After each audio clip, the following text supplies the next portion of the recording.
Fala galera, sejam bem-vindos de volta ao Lendo Livros para você. Hoje a gente vai avançar mais um pouquinho aqui nos hábitos atômicos de James Clear. A gente parou no capítulo 3, que se chama Como Criar Hábitos Melhores em 4 Passos Simples. Então antes da gente começar, já deixa o like aí no vídeo, se inscreve no canal para continuar acompanhando e vamos nessa. Em 1898, um psicólogo chamado Edward Thorndike conduziu um experimento que estabeleceria as bases para nossa compreensão de como os hábitos se formam e as regras que guiam nosso comportamento. Thorndike estava interessado em estudar o comportamento dos animais e começou trabalhando com gatos. Ele colocava cada gato em um dispositivo conhecido como caixa quebra-cabeça, que foi planejada para que o gato pudesse escapar através de uma porta por meio de algum ato simples, como puxar uma cordinha, pressionar uma alavanca ou pisar em uma plataforma. Por exemplo, uma caixa continha uma alavanca que, quando pressionada, abria a porta lateral da caixa. Uma vez aberta a porta, o gato poderia sair e correr até uma tigela com comida. A maioria dos gatos queria fugir assim que era colocada dentro da caixa. Eles enfiavam o nariz nos cantos, as patas pelas frestas e arranhavam os objetos soltos na caixa. Depois de alguns minutos de exploração, eles apertavam a alavanca mágica, a porta se abria e eles escapavam. Thorndike registrou o comportamento de cada gato em muitas tentativas. No começo, os animais se moviam aleatoriamente pela caixa, mas assim que a alavanca era pressionada e a porta se abria, o processo de aprendizado começava. Geralmente, cada gato aprendeu a associar a ação de pressionar a alavanca com a recompensa de escapar da caixa e chegar à comida. Depois de 20 a 30 tentativas, o comportamento se tornou tão automático e habitual que o gato conseguia escapar em poucos segundos. Thorndike observou: abre aspas. O gato 12 levou os seguintes tempos para realizar o ato: 60 segundos, 30, 90, 60, 15, 28, 20, 30, 22, 11, 15, 20, 12, 10, 14, 10, 8, 8, 5, 10, 8, 6, 6 e 7 segundos. Durante os 3 primeiros ensaios, o gato escapou em uma média de 1 minuto e meio. E durante os últimos 3, ele escapou numa média de 6,3 segundos. Com a prática, cada gato cometia menos erros e suas ações se tornavam mais rápidas e automáticas. Em vez de repetir os mesmos erros, o gato começou a ir diretamente para a solução. A partir de seus estudos, Thorndike descreveu o processo de aprendizagem afirmando que comportamentos seguidos de consequências satisfatórias tendem a se repetir, e aqueles que produzem consequências desagradáveis têm menos probabilidade de se repetir. Seu trabalho fornece o ponto de partida perfeito para discutir como os hábitos se formam em nossas próprias vidas. Ele também fornece resposta para algumas questões fundamentais como: o que são hábitos e por que o cérebro os constrói? E aí, por que seu cérebro cria hábitos? Um hábito é um comportamento repetido o suficiente para se tornar automático. O processo de formação de hábitos começa com tentativa e erro. Sempre que você encontra uma nova situação na vida, seu cérebro precisa tomar uma decisão. Como respondo a isso? Na primeira vez que você se depara com um problema, não tem certeza de como resolvê-lo. Como o gato de Thorndike, você está apenas tentando descobrir o que funciona. A atividade neurológica no cérebro é alta durante esse período. Você está analisando cuidadosamente a situação e tomando decisões conscientes sobre como agir. Está absorvendo uma tonelada de novas informações e tentando entender tudo. O cérebro está ocupado aprendendo o curso de ação mais eficaz. Ocasionalmente, como um gato pressionando uma alavanca, você tropeça em uma solução. Está se sentindo ansioso e descobre que correr o acalma. Está mentalmente exausto depois de um longo dia de trabalho e percebe que jogar videogame o relaxa. Está explorando e BUM! Uma recompensa. Depois de se deparar com uma recompensa inesperada, você altera a sua estratégia para a próxima vez. Seu cérebro imediatamente começa a catalogar os eventos que precedem a recompensa. Espere um minuto, isso foi bom. O que eu fiz antes disso? Esse é o ciclo de feedback por trás de todo o comportamento humano. Tente, fale, aprenda, tente de maneira diferente.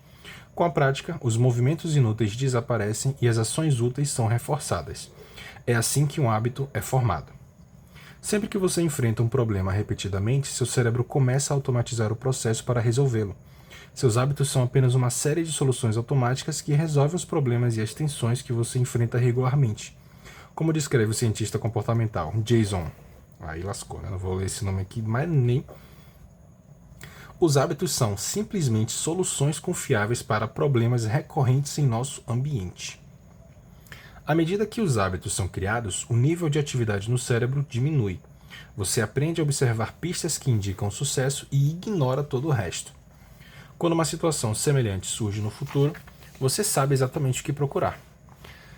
Não há mais a necessidade de analisar todos os ângulos de uma situação. Seu cérebro pula o processo de tentativa e erro e cria uma regra mental. Se isso, então aquilo. Esses scripts cognitivos são seguidos automaticamente sempre que a situação é apropriada. Agora, sempre que se sentir estressado, você terá vontade de correr. Assim que entrar em casa depois do trabalho, vai direto para o videogame. Uma escolha que antes exigia esforço, agora é automática, e um hábito foi criado. Os hábitos são atalhos mentais aprendidos com a experiência. De certo modo, eles são apenas uma lembrança de passos já seguidos anteriormente para resolver um problema. Sempre que as condições estiverem corretas, você pode utilizar essa memória e aplicar automaticamente a mesma solução. A principal razão pela qual o cérebro se lembra do passado é para prever melhor o que funcionará no futuro.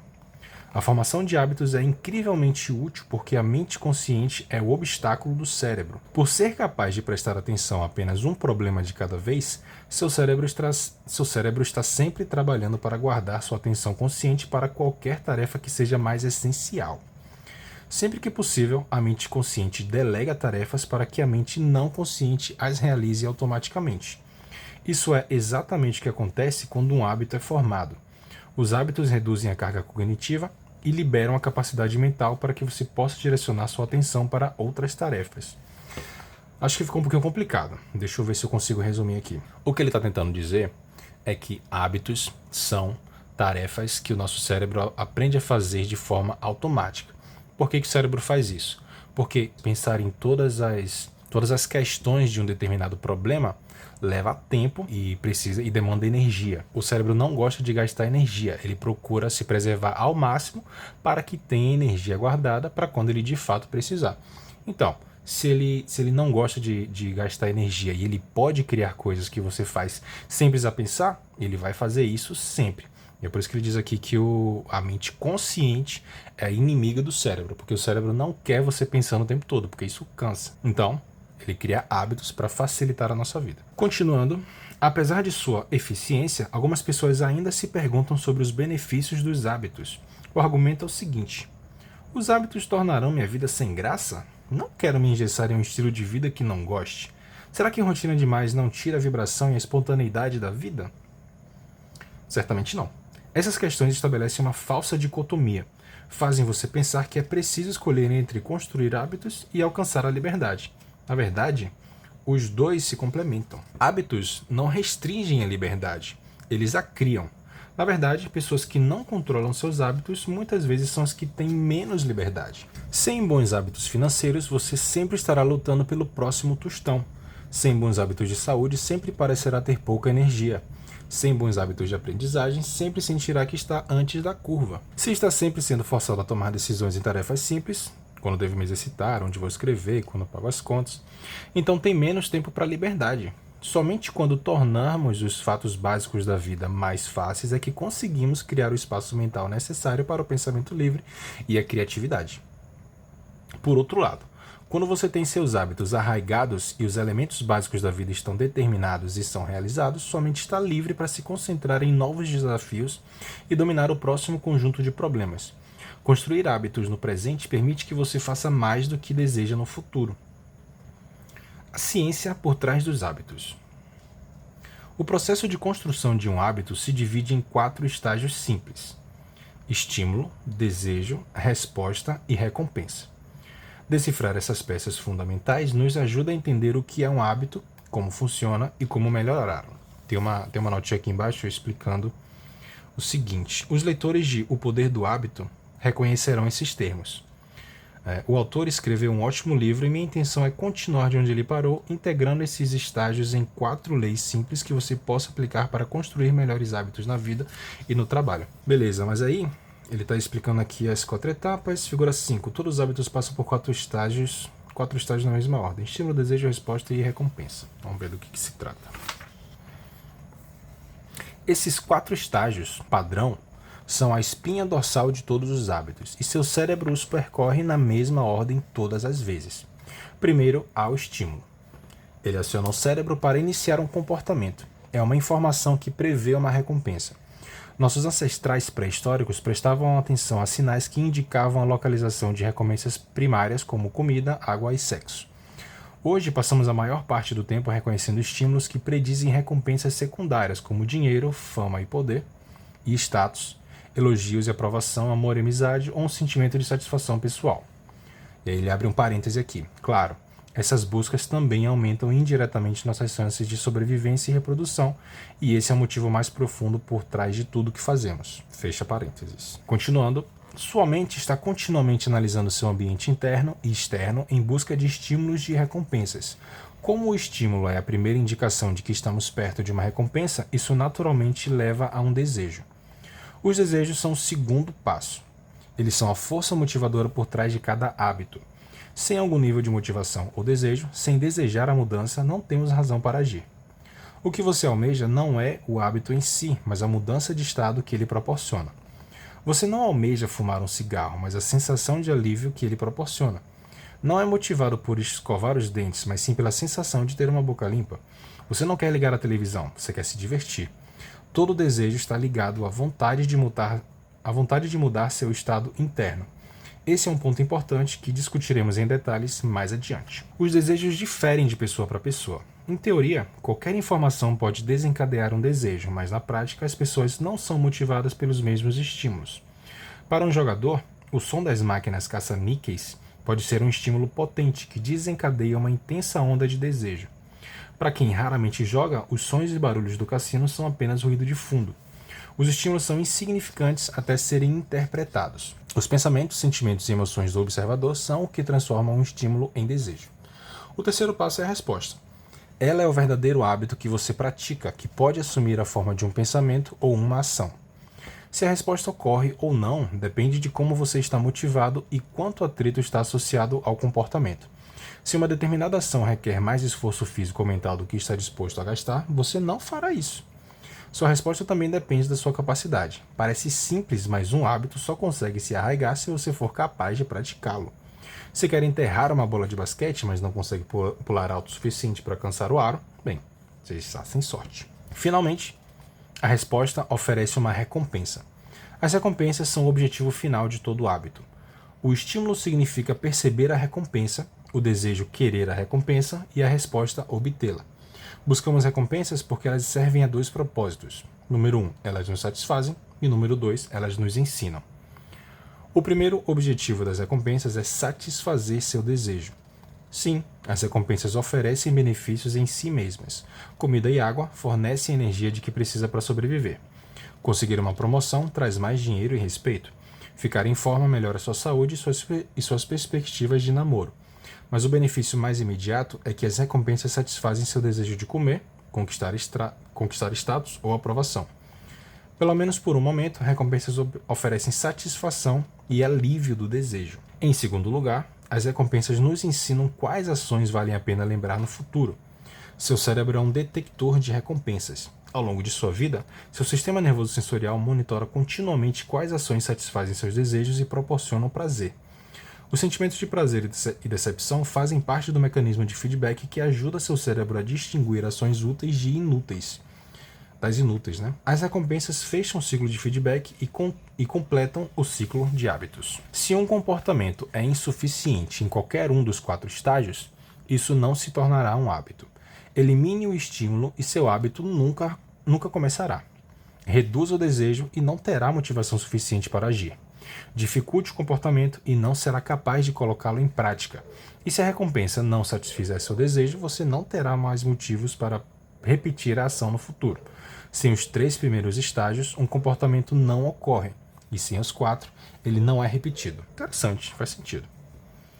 E aí tem mais uma figura aqui. Temos um quadrante com os 4 estágios, né, em cada quadrante. A figura 6 diz o seguinte: os 4 estágios do hábito são mais bem descritos como o ciclo do feedback. Eles criam um ciclo infinito que não para nunca enquanto você viver. Esse ciclo de hábitos está continuamente analisando o ambiente, prevendo o que acontecerá em seguida, experimentando diferentes respostas e aprendendo com os resultados. E aí tem mais uma notinha aqui de rodapé, dizendo que Charles Duhigg e Ni Eyal merecem um especial reconhecimento por sua influência nessa imagem. Essa representação do ciclo de hábitos é uma combinação da linguagem popularizada no livro de Duhigg, O Poder do Hábito, e um desenho popularizado pelo livro de Eyal, Hooked. E aí, continuando. Em resumo, o estímulo desencadeia um desejo que motiva uma resposta que fornece uma recompensa que satisfaz o desejo e, em última instância, se associa ao estímulo. Juntos, esses 4 estágios formam um feedback neurológico: estímulo, desejo, resposta, recompensa. Estímulo, desejo, resposta, recompensa, que finalmente permite que você crie hábitos automáticos. Esse ciclo é conhecido como o ciclo de hábitos. Esse processo de 4 estágios não é algo que acontece ocasionalmente, mas sim um ciclo de feedback interminável que está em execução e atividade durante todos os momentos da sua vida, inclusive agora. O cérebro está continuamente examinando o ambiente, prevendo o que acontecerá em seguir, experimentando respostas diferentes e aprendendo com os resultados. Todo o processo é concluído em uma fração de segundo e nós o usamos de novo sem perceber tudo que foi empacotado no momento anterior. Podemos dividir esses 4 estágios em 2 fases: a fase do problema e a fase da solução. A fase do problema inclui o estímulo e o desejo, e é quando você percebe que algo precisa mudar. A fase de solução inclui a resposta e a recompensa, e é quando você age e atinge a mudança que deseja. Na fase do problema, você vai ter o estímulo e o desejo, e é nessa fase que você percebe que algo precisa mudar. A segunda fase é a fase da solução, que inclui a resposta e a recompensa, e é nessa fase que você age e atinge a mudança que você deseja. Todo comportamento é motivado pelo desejo de resolver um problema. Às vezes o problema é que você percebe algo bom e quer obtê-lo. Às vezes o problema é que está sentindo dor e quer aliviá-la. De qualquer maneira, o propósito de todo hábito é resolver os problemas que enfrenta. Na tabela a seguir, mostro alguns exemplos de como isso acontece na vida real. Imagine entrar em um quarto escuro e acender a luz. Você já executou esse hábito simples tantas vezes que o faz automaticamente. Os 4 estágios são percorridos em uma fração de segundo. O desejo de agir emerge sem a necessidade de pensar. No momento em que nos tornamos adultos, raramente notamos os hábitos que governam nossas vidas. A maioria de nós nunca pensa 2 vezes no ato de amarrar o mesmo sapato todas as manhãs ou desligar a torradeira após cada uso, ou sempre vestir roupas confortáveis quando chegamos em casa do trabalho. Depois de décadas de programação mental, automaticamente nos inserimos nesses padrões de pensamento e ação. E aí, a tabelinha aqui embaixo divide aquelas 4 etapas em 2 partes: a fase do problema e a fase da solução. Ele dá aqui alguns exemplos, né? Exemplo número 1. Estímulo seria: seu telefone vibra com uma nova mensagem de texto. Qual que é o desejo? O desejo é: você quer descobrir o conteúdo da mensagem. Qual que é a resposta? A resposta para isso vai ser pegar seu telefone e ler a mensagem. E a recompensa: você satisfaz seu desejo de ler a mensagem, pegar seu telefone, se associa ao sinal do seu telefone. Ok. O sinal, né? O sinal, no caso, é a vibração. O segundo exemplo que ele dá é: você está respondendo e-mails. Qual é o desejo que isso gera? Você começa a se sentir estressado e sobrecarregado de trabalho e você deseja sentir que está no controle. Qualquer resposta, você rói as unhas. O que isso gera de recompensa? Satisfaz seu desejo de reduzir o estresse. Roer as unhas se associa a responder e-mails, ou seja, sempre que você estiver respondendo e-mails, você vai lembrar de roer as unhas. Mais exemplos. Você acorda, deseja. Você quer se sentir alerta. Resposta: você quer beber uma xícara de café. Recompensa: você satisfaz seu desejo de se sentir alerta. Beber café fica associado ao acordar. Próximo exemplo: você sente o cheiro de uma loja de donuts enquanto caminha pela rua perto do seu escritório. Qual que é o desejo? Você fica com vontade de pedir um donut. Resposta: você compra o donut e come. E a recompensa: você satisfaz seu desejo de comer um donut. Então, comprar um donut é associado a andar na rua perto do escritório. Sempre que você andar nessa rua, você vai lembrar desse donut. Mais um exemplo. Você atingiu um obstáculo em um projeto de trabalho. Desejo: você se sente impotente e quer aliviar a frustração. O que você faz? Resposta: pega seu telefone e verifica as mídias sociais. Recompensa: você satisfaz seu desejo de alívio. Verificar as mídias sociais se associa à sensação de estagnação no trabalho. Sempre que você se sentir estagnado, post ou Instagram. Mais um exemplo, você entra em um quarto escuro. Estímulo, né? Desejo, você quer enxergar. Resposta, você acende o interruptor de luz. E recompensa, você satisfaz seu desejo de ver. Ligar o interruptor de luz torna-se associado a estar em um quarto escuro. Essa é a recompensa. E aí ele continua aqui, ó. As 4 leis da mudança de comportamento. Nos próximos capítulos, veremos repetidamente como os 4 estágios de estímulo, desejo, resposta e recompensa influenciam quase tudo o que fazemos todos os dias. Mas antes de fazermos isso, precisamos transformar esses 4 estágios em uma estrutura prática que podemos usar para projetar os bons hábitos e eliminar os maus. Refiro-me a este quadro como as 4 leis da mudança de comportamento, e ele fornece um conjunto simples de regras para criar bons hábitos e abandonar os maus. Pense em cada lei como uma alavanca que influencia o comportamento humano. Quando as alavancas estão nas posições certas, criar bons hábitos é fácil. Quando estão nas posições erradas, é quase impossível. E aí o quadro diz o seguinte: como criar um bom hábito? A primeira lei é o estímulo. Torne-o claro. Segunda lei, que é o desejo, torne-o atraente. Terceira lei, resposta, torne-o fácil. E quarta lei, recompensa, torne-o satisfatório. Podemos inverter essas leis para aprender a cortar um mau hábito. Então, em vez de da gente trazer características positivas, vamos trazer características negativas. A primeira lei, estímulo, você quer tornar invisível. Se for o desejo, você vai tornar desinteressante. Se for uma resposta, você vai tornar difícil. E se for uma recompensa, você vai tornar insatisfatório. Seria irresponsável de minha parte afirmar que essas 4 leis são uma estrutura exaustiva para a mudança de qualquer comportamento humano. Aqui ele dá ênfase no qualquer, mas acho que está bem próximo. Como você verá em breve, as 4 leis da mudança de comportamento se aplicam a quase todos os campos, do esporte à política, da arte à medicina, da comédia à administração. Essas leis podem ser usadas independentemente do desafio que esteja enfrentando. Não há necessidade de estratégias totalmente diferentes para cada hábito. Sempre que quiser mudar seu comportamento, simplesmente pergunte a si mesmo: como posso torná-lo claro? Como posso torná-lo atraente? Como posso torná-lo fácil? Como posso torná-lo satisfatório? Você já se perguntou: por que eu não faço o que digo que vou fazer? Por quê? Porque eu não perco peso, paro de fumar, economizo para aposentadoria, nem começo aquele negócio? Por que digo que algo é importante, mas parece que nunca arranjo tempo para isso? As respostas a essas perguntas estão em algum lugar dessas 4 leis. A chave para criar bons hábitos e abandonar os maus é entender essas leis fundamentais e como alterá-las de acordo com suas especificações. Todo o objetivo está fadado ao fracasso se contrariar a natureza humana. Seus hábitos são moldados pelos sistemas em suas vidas. Nos capítulos seguintes, discutimos essas leis uma a uma e mostramos como pode usá-las para criar um sistema no qual os bons hábitos surgem naturalmente e os maus hábitos desaparecem. Para finalizar, ele traz aqui o resumo do capítulo. Primeiro ponto. Um hábito é um comportamento repetido o suficiente para se tornar automático. Segundo ponto. O objetivo final dos hábitos é resolver os problemas da vida com o mínimo de energia e esforços possíveis. Terceiro ponto. Qualquer hábito pode ser dividido em um ciclo de feedback que envolve 4 estágios: estímulo, desejo, resposta e recompensa. E o último ponto. As 4 leis da mudança de comportamento são um conjunto simples de regras que podemos usar para criar hábitos melhores. Primeiro, torná-los claros. Segundo, torná-los atraentes. Terceiro, torná-los fáceis. E 4, torná-los satisfatórios. Beleza?